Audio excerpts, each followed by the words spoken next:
बिस्मिल्लाहिर्रहमानिर्रहीम। अस्सलाम वालेकुम। एडोब इलस्ट्रेटर की ट्रेनिंग सीरीज़ के अंदर आज हम लोग जिन टॉपिक्स को समझेंगे वो हैं फिल, स्ट्रोक और ओपेसिटी।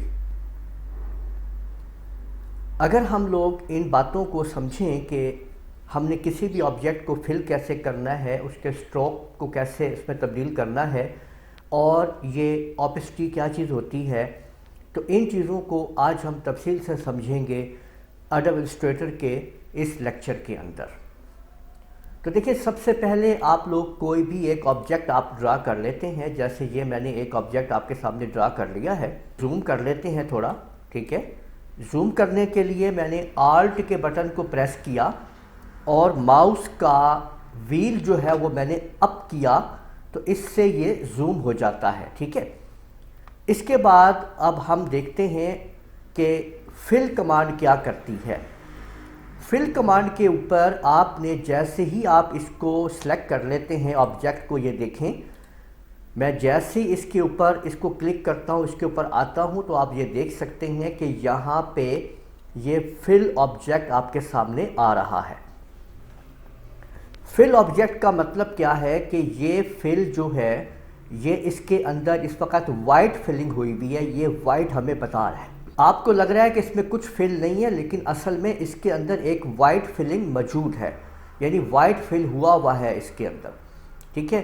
तो ये आप यहाँ पे भी देख सकते हैं, और अगर आप यहाँ पे आएँ तो यहाँ पे भी आपको ये नज़र आता है कि ये फिल जो है वो वाइट आपके सामने है और नीचे इसका ये स्ट्रोक है। तो अगर ये मैंने इसकी फिलिंग के कलर को चेंज करना है तो मुझे यहाँ पे मैंने क्लिक करना है और इसके बाद मेरे पास यहाँ पे कलर्स आ जाएंगे। यहाँ पे देखें, अगर मैं यहाँ पे इसको ये कलर कर देता हूँ CMYK रेड कलर, तो आप ये देख सकते हैं कि यहाँ पे इसके अंदर ये रेड कलर आ चुका है। तो कोई भी कलर जिसके ऊपर मैं क्लिक करूँगा वो फिल कलर कहलाएगा और उसके अंदर वो फिल कलर हो जाएगा, जो इसके अंदर ये सारे के सारी चीज़ें मौजूद हैं। यानी जो भी यहाँ पे ऑप्शंस आप देख सकते हैं, आप उसको यहाँ पे एज अ फिल कलर आप उसको डाल सकते हैं। यहाँ पे बहुत सारे फिल कलर आपको मिल रहे हैं जो आप यहाँ पे इस्तेमाल कर सकते हैं अपने प्रोजेक्ट के अंदर, उस शेप के अंदर जो फिल आपको यहाँ पे मिल रहे हैं, ठीक है। यहाँ से आप कुछ भी आप कर सकते हैं। और अगर आप फिल कलर को नो फिल करना चाहते हैं, बात याद रखें कि ये वाइट कलर और चीज़ है, ये वाला जो है नन और चीज़ है। अब ये नन हो गया है, इसके अंदर से कलर ख़त्म हो गया है, ये ट्रांसपेरेंट हो चुका है अंदर से, इसका बैकग्राउंड कलर जो है वो ख़त्म हो चुका है। अब देखिए, मैं अगर यहाँ पे क्लिक करता हूँ आपके सामने इसको, अब देखिए अगर मैं इसको अब अंदर से क्लिक कर रहा हूँ तो ये ऑब्जेक्ट सेलेक्ट नहीं हो रहा है, इसलिए कि अब अंदर कुछ भी चीज़ नहीं है, कोई कलर नहीं है, कुछ नहीं है। अब इसको सेलेक्ट करने के लिए मुझे इसके पाथ के ऊपर यानी क्लिक करना होगा, लाइन के ऊपर क्लिक करना होगा, तब ये सिलेक्ट होगा। ये बात याद रखिए। और यहाँ पे अगर आप लोग देखेंगे, गौर करेंगे, तो आपको नज़र आएगा कि ये देखें इसने क्रॉस लगाया हुआ है फिल के ऊपर। इसका मतलब ये है कि अब इसमें फिलिंग मौजूद नहीं है। इसी तरह से आप इसको यहाँ पे भी देख सकते हैं कि फिल नहीं है, और आप इधर भी देख सकते हैं कि ये आप देख लीजिए कि फिल के ऊपर क्रॉस लगा हुआ है। अगर हम इसकी फिलिंग को दोबारा किसी और कलर में फिल कर लेते हैं, तो अब हम इसको देखिए, हमने कलर फिल कर दिया है, तो आप लोग देख सकते हैं कि जहाँ जहाँ पे भी फिलिंग्स थे वो अब शो कर रहे हैं कि इसके अंदर ये फिलिंग्स हो चुकी है। तो ये आपके सामने कि आपने इसको समझा कि यहाँ पे आप इस तरीके से इसको फिल करते हैं। अब अगर हम बात करें स्ट्रोक की, तो स्ट्रोक असल में आप ये समझ लीजिए कि दूसरे लफ्ज़ों में इसको आप आउटलाइन की बात करेंगे। ये जो इसकी आउटलाइन है इसके बारे में बात करेंगे हम।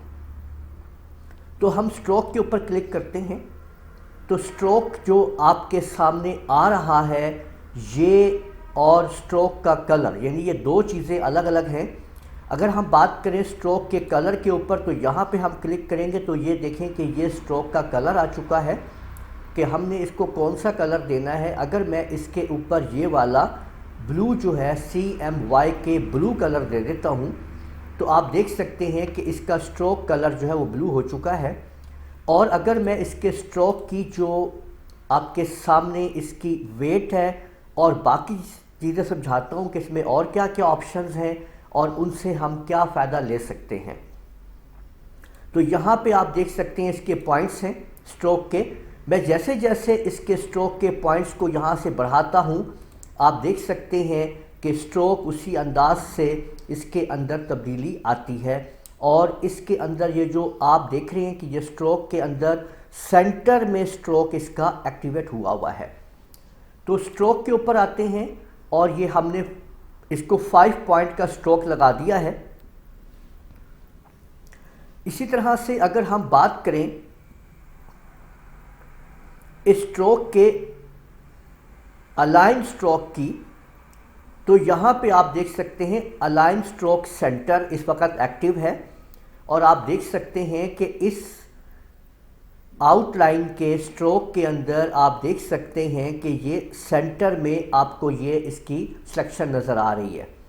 अगर मैं इसको इसके ऊपर कर देता हूँ अलाइन स्ट्रोक टू इनसाइड तो आप ये देख सकते हैं कि ये इनसाइड स्ट्रोक लग गया है और ये स्ट्रोक टू आउटसाइड है, यानी आउटसाइड स्ट्रोक है। आप ये देख लीजिए कि ये इसके आउटसाइड पे स्ट्रोक आपको नज़र आ रहा है, यहाँ पे इनसाइड पे स्ट्रोक नज़र आ रहा है और जबकि यहाँ पे स्ट्रोक इनसाइड है ये वाला, यानी ये जो आप देख रहे हैं ये सेंटर में है और ये इसका इनसाइड है और ये इसका आउटसाइड स्ट्रोक है। इसी तरीके से आप कॉर्नर्स को आप देख सकते हैं कि इसके अंदर ये कहते हैं मीटर जॉइंट कॉर्नर आपको नज़र आ रहा है और राउंडेड जॉइंट। अगर आप गौर करें तो इसके जो कॉर्नर्स हैं देखें यहाँ से ये राउंड हो चुके हैं। और अगर हम इसको बेवल जॉइंट पे क्लिक करेंगे तो आप देख सकते हैं कि इसके कॉर्नर किस तरीके से इस तरीके से कट हो गए हैं। तो ये आप लोग देख सकते हैं कि ये आपके सामने जो ऑप्शंस हैं ये ऐसे मौजूद हैं, आप इनसे ये मुख्तलिफ काम कर सकते हैं। इसी तरीके से अगर हम यहाँ पे डैशड लाइन की बात करें, यहाँ पे क्लिक करें तो आप ये देख सकते हैं कि ये इसके ऊपर ये डैश लाइन आ चुके हैं। अगर हम इसकी कैप को यानी इसको अगर हम यहाँ पे ये राउंडेड कैप कर देंगे, कैप की बात हो रही है तो ये राउंडेड कैप कर देंगे तो ये डैशेस लाइन इस तरीके से हो जाएगी। इसको अगर हम यहाँ पे 2 पॉइंट कर देंगे तो आप ये देख सकते हैं कि ये बिल्कुल गैप कम हो जाएगा और आपके सामने ये इस तरीके से आ जाएगा। अब हम इसको हम बढ़ा देते हैं यहाँ पे, अब हम इसको 10 पॉइंट कर देते हैं। ये देखें तो ये 10 हो गया है यहाँ पे। और इसी तरीके से अगर हम इसको 15 कर देते हैं यहाँ पे तो ये आप देख लीजिए कि ये 15 के साथ यहाँ पे आ चुका है, ठीक है। और इसके साथ इसका जो गैप है वो हम बढ़ा देते हैं, ये हम 10 का गैप कर देते हैं, ये आप देख सकते हैं यहाँ पे, ठीक है। तो इस तरीके से हम इसके अंदर इसके स्ट्रोक्स को और इसके फिल को और डैश लाइंस को कंट्रोल कर सकते हैं। इसके बाद अगर हम बात करते हैं कि ये ओपेसिटी क्या चीज़ है तो अगर मैं यहाँ पे इसको क्लिक करता हूँ तो आप ये देख सकते हैं इसके अंदर जो कलर है इसको आप देख सकते हैं कि ये कलर कैसे ओपेसिटी इसकी कम हो रही है और इसमें ये तब्दीली आप किस तरह से कर सकते हैं। तो अगर हमारे पास 2 ऑब्जेक्ट हों तो मज़ीद मैं आपको इसके बारे में समझा सकता हूँ। अभी देखें कि हमने इसको अभी हम एक नया ऑब्जेक्ट तैयार करते हैं। ये देखें ये मैंने तैयार कर लिया है। अच्छा, एडोब इलस्ट्रेटर के अंदर एक बात आप लोग याद रखिएगा कि जो इसमें हम आखिरी सेटिंग कर देते हैं यानी फिल कर देते हैं, स्ट्रोक सेट कर देते हैं, वो इसमें सेट हो जाता है। तो आपने जब दोबारा एक नया ऑब्जेक्ट बनाना होता है तो आप लोग इधर से इसके ऊपर यहाँ पे आएँ और यहाँ से आप लोगों ने इसको डिफ़ॉल्ट फिल स्ट्रोक पे क्लिक कर देना है। ये वापस चला जाएगा अपनी असल हालत के अंदर। तो यहाँ पे देखिए मैं आपके सामने 2 रेक्टेंगल लगा रहा हूँ, एक ये लगाया और दूसरे रेक्टेंगल को मैंने इसको आगे करके आल्ट का बटन प्रेस करके इसकी मैं डुप्लीकेट मैंने कॉपी ले ली है। एक को मैंने सिलेक्ट किया, इसके ऊपर क्लिक किया और फिलिंग के ऊपर आके मैंने इसकी ओपेसिटी जो है दिखानी है आप लोगों को। इसके लिए मैंने इसका एक कलर इसको मैंने ये दे दिया, ठीक है। और स्ट्रोक जो है यानी इसका जो स्ट्रोक है उसको मैंने नन कर दिया, ठीक है। इसके बाद दूसरे ऑब्जेक्ट के ऊपर हम आए और दूसरे ऑब्जेक्ट को सिलेक्ट किया, उसका फिल कलर मैंने ये वाला कलर जो है दे दिया और इसका स्ट्रोक जो है वो मैंने नन कर दिया।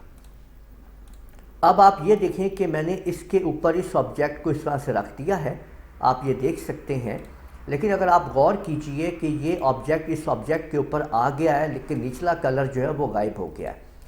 अब मैं आपको दिखाता हूँ कि ओपेसिटी कैसे काम करेगी। कि जैसे ही मैंने इसको सिलेक्ट किया, इस पर ओपेसिटी के ऊपर क्लिक किया और इसको देखें, मैं जब इसको मैं कम करता हूँ तो नीचे से वो कलर भी आपको नज़र आना शुरू हो जाता है दूसरे ऑब्जेक्ट का भी। तो इस तरह से ये आपके सामने ओपेसिटी भी काम करती है। तो आज हम लोगों ने इस वीडियो के अंदर जिन चीज़ों को कवर किया, समझा, उनके अंदर आप लोगों ने देखा कि फिल कलर, स्ट्रोक और ओपेसिटी क्या चीज़ है। अगर आप लोगों ने अभी तक वो मेरी सीरीज़ जो स्टेप बाय स्टेप मैं इसके अंदर बना रहा हूँ आप लोगों ने वो नहीं देखी हैं तो इस वीडियो की डिस्क्रिप्शन के अंदर एडोब इलस्ट्रेटर की सीरीज़ प्लेलिस्ट की सीरीज़ का लिंक मौजूद है, आप लोग उसको ओपन कर लीजिए और स्टेप बाय स्टेप तमाम लेक्चर्स को देखते जाइए। उम्मीद है आपको ये वीडियो पसंद आई होगी। मेरे इस वीडियो को आप लोग लाइक कीजिए, शेयर कीजिए, कमेंट करना ना भूलिएगा। इजाज़त दीजिए, अल्लाह हाफिज़।